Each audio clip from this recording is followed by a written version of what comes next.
भारतीय स्वतंत्रता संग्राम के आंदोलन में देश भर में प्रसिद्ध हुई लाल बाल और पाल नामक तो त्रयी के एक स्तंभ बिपिन चंद्र पाल का नाम हम सब ने सुना है। बिपिन चंद्र पाल 7 नवंबर 1858 को जो वर्तमान का बांग्लादेश है वहां पैदा हुए थे। श्री रामचंद्र पाल एवं श्रीमती नारायणी देवी के घर पर इनका जन्म हुआ था। बचपन में ही इन्हें बड़े धर्म प्रेमी पिता के मुख से अनेक प्रकार के श्लोकों को सुनकर उन्हें कृतिवास रामायण की कथाएं स्वाभाविक रूप से पारंपरिक रूप से याद हो गई थी।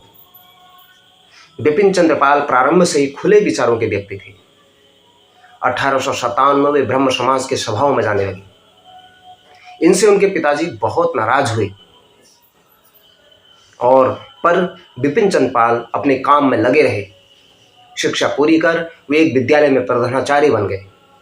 लेखन और पत्रकारिता में रुचि होने के कारण उन्होंने श्रीहट तथा कोलकाता में प्रकाशित होने वाले समाचार पत्रों के में संपादक के रूप में भी कार्य किया। इसके बाद वे लाहौर जाकर ट्रिब्यून पत्र में सह संपादक बन गए।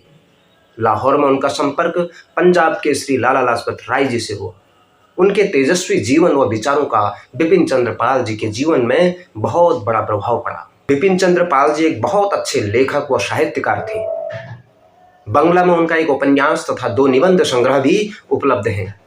1890 में वे कलकत्ता लाइब्रेरी के सचिव भी बने। अब इसे राष्ट्रीय ग्रंथागार कहते हैं। 1898 में वे इंग्लैंड तथा अमेरिका के प्रवास पर गए।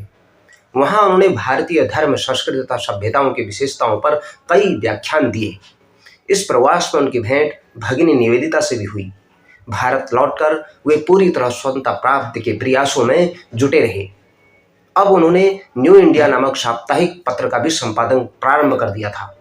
इनका जोर आंदोलन के साथ साथ श्रेष्ठ व्यक्तित्वों के निर्माण पर भी लगा रहता था।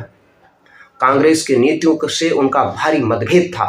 वे स्वतंत्रता प्राप्ति के लिए अंग्रेजों के आगे हाथ फैलाना या गिड़गिड़ाना उचित नहीं मानते थे। वे उसे अपना अधिकार समझते थे तथा अंग्रेजों से उसे छीनने में विश्वास करते थे। इस प्रकार शीघ्र ही वे बंगाल की क्रांतिकारी गतिविधियों के केंद्र बिंदु बन गए थे। 1906 में अंग्रेजों ने षड्यंत्र करते हुए बंगाल को हिंदू तथा मुस्लिम जनसंख्या के आधार पर विभाजन कर डाला। बिपिन चंद्र पाल के तन मन में इससे आग लग गई। वे समझ गए कि आगे चलकर इस प्रकार अंग्रेज पूरे देश को कई भागों में बांट सकते हैं। अतः उन्होंने इसके विरोध में भयंकर आंदोलन चलाया।